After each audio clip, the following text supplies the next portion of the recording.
Olá, eu me chamo Isadora Gonçalves e hoje vamos falar sobre as privatizações no governo de Fernando Henrique Cardoso. Mas primeiro, o que são privatizações? Privatização é uma prática em que uma empresa ou instituição pública é vendida ao setor privado e o Estado deixa de gerir essa empresa. A privatização pode ocorrer em uma empresa, em um investimento ou em um terreno. Bem, Fernando Henrique Cardoso teve dois mandatos. O primeiro começou em 1994 e acabou em 1997, e o seu segundo mandato começou em 1998 e acabou em 2002. Durante esse tempo, ele estava focado em seguir a agenda neoliberal e diminuir a dívida pública do país, que na época é de grande preocupação. Dívida pública esta que sofreu muita influência sobre o que estava acontecendo no mundo. Tínhamos diversas crises explodindo e também tivemos um aumento da taxa de juros. Tudo isso influenciou para que a dívida pública aumentasse. Ele buscou diminuir isso com a venda em massa de estatais, ou seja, privatizações. Entre 1991 e 2002, foram privatizadas 165 empresas estatais. Mas o que é essa agenda neoliberal? É uma agenda proposta pelo Consenso de Washington, que orientava ajustes nas políticas econômicas dos países em desenvolvimento. Existem 10 pontos no Consenso de Washington. Dentre eles, 2 se destacam e são relacionados a essa agenda de privatizações. O primeiro é estimular a privatização das estatais e 2, estimular o investimento estrangeiro direto com eliminação de restrições. Essas medidas já vinham sendo seguidas por governos anteriores, como o de Fernando Collor de Mello e Itamar Franco.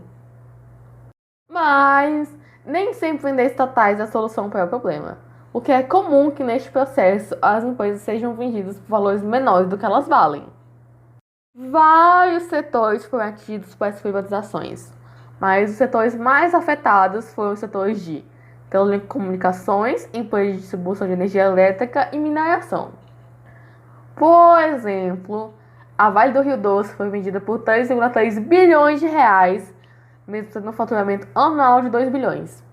Na mesma linha, a Embratel foi leiloada por 8,8 bilhões, apesar do governo ter investido 21 bilhões no setor pouco antes da venda. A Telebrás foi vendida por 22 bilhões de reais no total. Ela foi uma das maiores privatizações do país e ocorreu no começo do primeiro mandato de Fernando Henrique Cardoso. Uma outra coisa comum neste processo e que aconteceu foi empresas com dívidas públicas puderam ter essas dívidas negociadas com um grande desconto em relação ao valor original, como por exemplo, dívidas de 1 milhão sendo pagas por 500 mil. Isso contribuiu com a dívida interna que foi gerada. Essa venda torta de direitos estatais, negociação de dívidas e outros fatores como crises externas e internas e o aumento da taxa de juros influenciou para que, infelizmente, o objetivo de FHC em reduzir a dívida pública não fosse alcançado. Na verdade, tivemos um aumento da dívida interna e da dívida externa.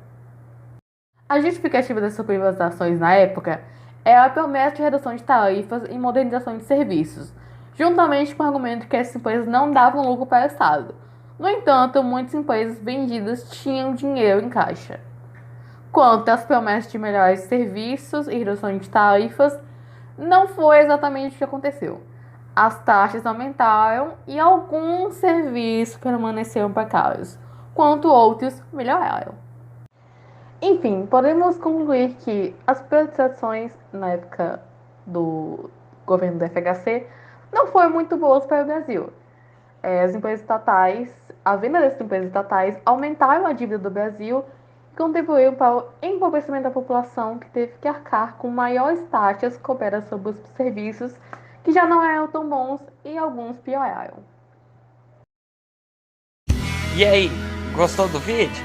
Então assine o canal e dá aquele joinha.